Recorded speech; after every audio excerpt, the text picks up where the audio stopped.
Pangulong Ferdinand R. Marcos Jr. dumistansya sa kondisyon ni KOJC leader Apollo Kibuloy para sumuko. Giit ng Pangulo, maiging harapin na lang ni Kibuloy ang kanyang kaso o mga kaso sa korte. Si Kenneth Pasyente sa sentro ng balita.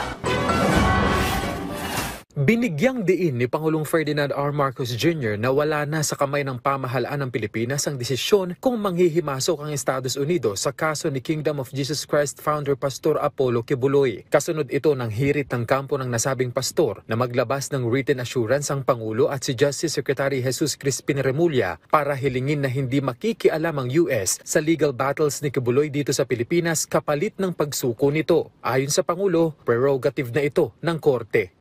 Kailangan ang kausap niya ang korte. Dahil ang executive, ang papel lang namin ngayon ay arestuhin siya. So all of these conditions that he's putting in are immaterial.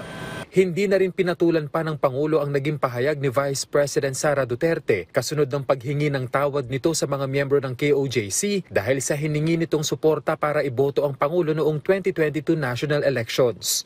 Sir Prerogative, I still don't understand why, but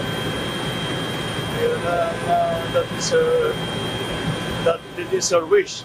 Wala tayo No, not at all. Not at all. The last time I spoke to her was when she handed me her resignation. And we haven't spoken since. Kaugnay naman ang pamumulitika umano sa ikalawang Pangulo sa ilang pagdinig kaugnay sa proposed budget ng OVP, giit ng Pangulo. This is something that every single government agency has to do. So it's a hearing. There's no politics in it. We do it every year. We do it with the same department. We do it. That process is well established and it has nothing to do with politics. It has to do with the budget.